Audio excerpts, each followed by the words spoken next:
9월 23일 화요일 하나님께서 오늘 우리에게 주시는 말씀은 로마서 9장 1절부터 13절까지의 말씀입니다. 봉독하겠습니다. 내가 그리스도 안에서 참말을 하고 거짓말을 아니하노라. 나에게 큰 근심이 있는 것과 마음에 그치지 않는 고통이 있는 것을 내 양심이 성령 안에서 나와 더불어 증언하노니 나의 형제 곧 고륙의 친척을 위하여 내 자신이 저주를 받아 그리스도에게서 끊어질지라도 원하는 바로다. 그들은 이스라엘 사람이라 그들에게는 양자됨과 영광과 언약들과 율법을 세우신 것과 예배와 약속들이 있고 조상들도 그들의 것이요 육신으로 하면 그리스도가 그들에게서 나셨으니 그는 만물 위에 계셔서 세세의 찬양을 받으실 하나님이시니라. 아멘. 그러나 하나님의 말씀이 폐하여진 것 같지 않도다. 이스라엘에게서 난 그들이 다 이스라엘이 아니요 또한 아브라함의 씨가 다 그의 자녀가 아니라 오직 이삭으로부터 난 자라야 내 씨라 불리리라 하셨으니 곧 육신의 자녀가 하나님의 자녀가 아니요 오직 약속의 자녀가 씨로 여기심을 받느니라. 약속의 말씀은 이것이니 명년 이때에 내가 이르리니 사라에게 아들이 있으리라 하심이라. 그뿐 아니라 또한 리브가가 우리 조상 이삭 한 사람으로 말미암아 임신하였는데 그 자식들이 아직 나지도 아니하고 무슨 선이나 악을 행하지 아니한 때에 택하심을 따라 되는 하나님의 뜻이 행위로 말미암지 않고 오직 부르시는 이로 말미암아 서게 하려 하사 리브가에게 이르시되 큰 자가 어린 자를 섬기리라 하셨나니 기록된 바 내가 야곱은 사랑하고 에서는 미워하였다 하심과 같으니라. 아멘. 오늘 본문에서는 사도 바울이 마음속에 큰 근심이 있음을 토로하고 있습니다. 근심은 나의 형제 그리고 나의 친척인 이스라엘에게 있습니다. 4절을 보시면 이스라엘은 양자됨과 영광과 언약들과 율법을 세우신 것과 예배와 약속의 특권이 있었습니다. 그리고 5절에서는 이스라엘 민족 안에서 예수 그리스도가 나셨습니다.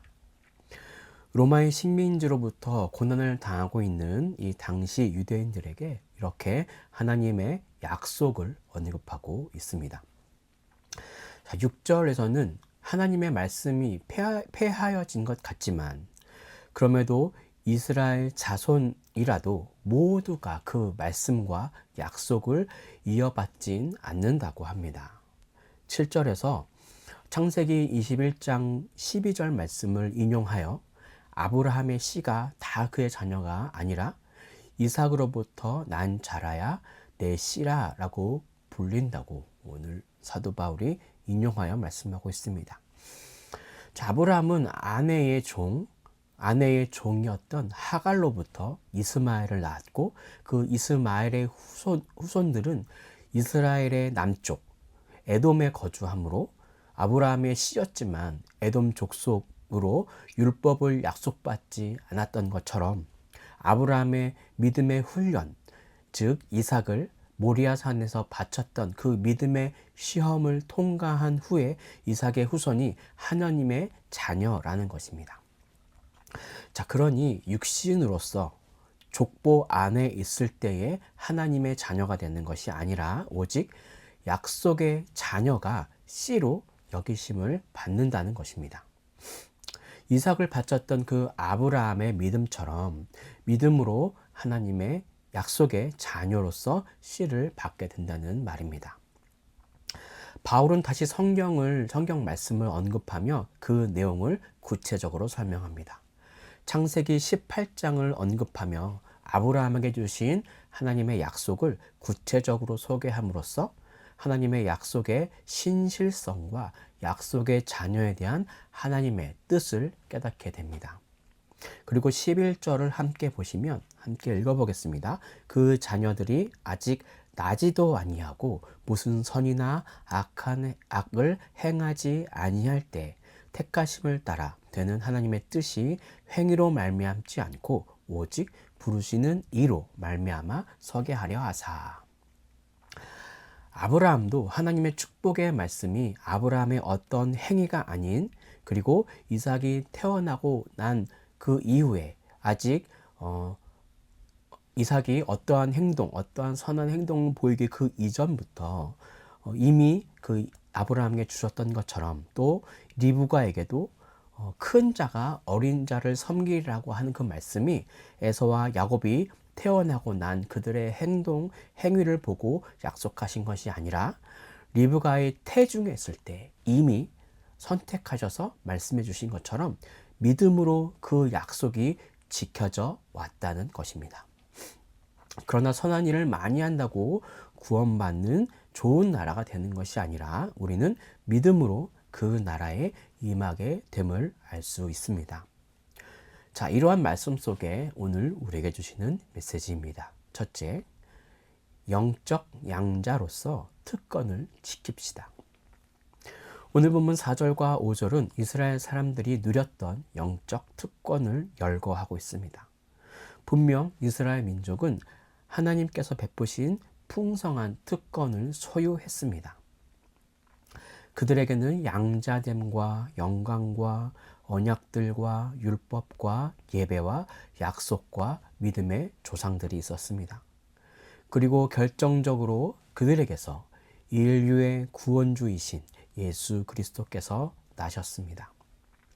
이 특권은 그 어떠한 민족도, 세상의 그 어떠한 민족도 누려보지 못한 매우 놀라운 특권이었습니다. 그들은 이 특권을 귀중하게 여기고 그 특권에 합당한 삶을 살아야 했지만 그에 합당한 삶을 살지 못했습니다. 그들은 그들이 받은 특권으로 인해 오히려 선민 사상으로 교만해졌고 신앙도 형식화되었습니다.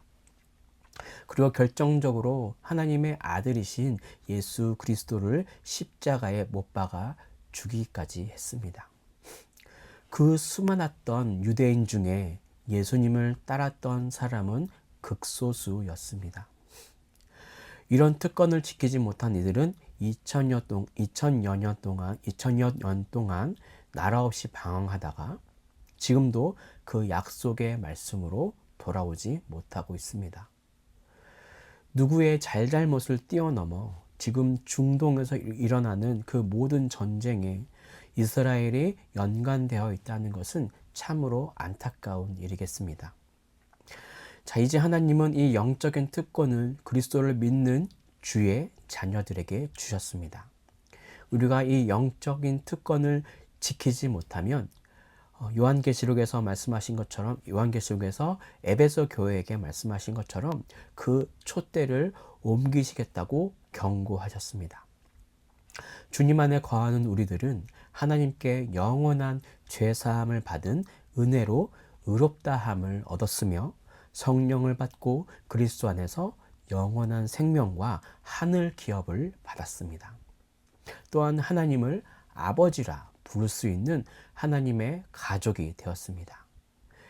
우리는 이제 이 특권을 누려야 합니다. 지켜내야 합니다.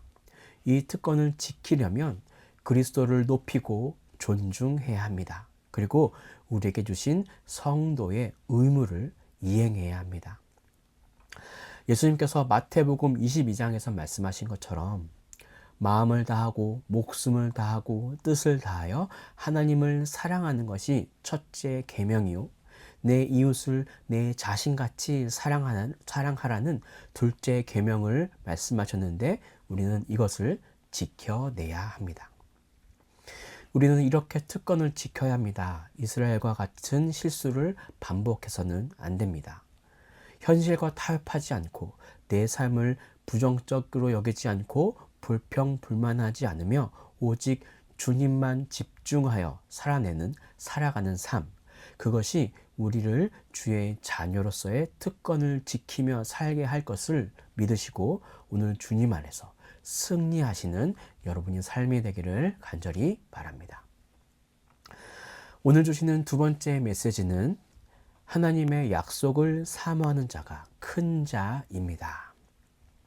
12절을 다시 보시면 하나님은 에서와 야곱이 리브가의 태중에 있을 때에 큰 자가 어린 자를 섬기리라 라고 예고하셨습니다. 이 약속은 그 약속이 에서와 야곱이 태어난 그 즉시 이루어지지는 않았습니다. 물론 야곱이 에서의 뒷발꿈치를 잡고 나왔다고는 하지만 그것으로 인해서 약속이 성취되었다고 말할 수는 없습니다. 요즘 유행하는 말로 상남자인 에서가 장성한 이후에도 애굽 왕국을 세워서 중근동에서 막강한 왕궁으로 번성하였다는 것을 보면 야곱의 삶이 그렇게 좋았던 삶은 아니었던 것 같습니다. 그럴 때까지도 약속을 받은 야곱은 가나안 지역에서 근근히 살아가다가 가뭄이 들자 애굽으로 내려가서 그 내려간 사람의 그 수가 70명 정도라는 아직은 작은 민족이었고, 또 그리고 애굽에 가서도 결국은 애굽에 종살이하면서 살아야 한 것을 보면 그것을 볼 수 있겠습니다. 그러나 야곱은 장자의 명분을 귀중하게 여기는 하나님의 유업을 소중히 여기는 사람이었습니다. 물론 그 방법을 평가하는 사람에 따라 조금은 비겁해 보일 수 있을지라도, 마치 밭에 감추인 보화를 찾았을 때 자신의 모든 재산을 그 밭을 사는 것을 말씀하신 그 비유처럼 하나님의 유업, 하나님의 말씀에 모든 것을 바칠 수 있는 사람이었습니다. 이렇듯 아무리 좋은 환경과 좋은 소양을 지닌 사람일지라도 하나님의 언약을 경히 여기는 불신자들은 하나님의 선택을 받을 수 없습니다. 그리고 큰 자가 작은 자를 섬기게 하십니다. 지금 내 눈앞에 펼쳐진 부조리 또 환난으로 낭망하지 않으시길 바랍니다. 하나님의 약속을 믿고 지키는 자에게는 결국 크게 쓰심으로 그것이 꼭 내 때가 아니더라도 나의 후손으로 말미암아 그것이 이루어질 것을 믿길 바랍니다. 사모하는 마음으로 주께 나아갑시다. 주를 믿는 믿음으로 소망을 가지고 오늘 하루 진정한 승리의 삶을 살아가시는 우리 모두가 되기를 간절히 바랍니다. 기도하겠습니다. 할렐루야. 사랑과 은혜가 충만하신 주님, 오늘 우리에게 양자의 특권을 주신 그 주님의 말씀을 나누었습니다. 하나님, 우리가 주님께 선택받은 양자로서의 특권을 온전히 누리며 살아갈 수 있는 우리 모든 성도님들 될 수 있도록 인도해 주시고, 그렇게 살 때에 하늘 기업이 우리에게 있음을, 하나님의 유산이 우리에게 있음을 기억하며 오늘 하루 주님을 믿음으로, 주님을 의지함으로 승리하며 살아가는 오늘 하루가 될 수 있도록 도와주시옵소서. 그렇게 인도하실 줄을 믿으며 모든 것을 살아계신 예수 그리스도의 이름으로 기도드립니다. 아멘.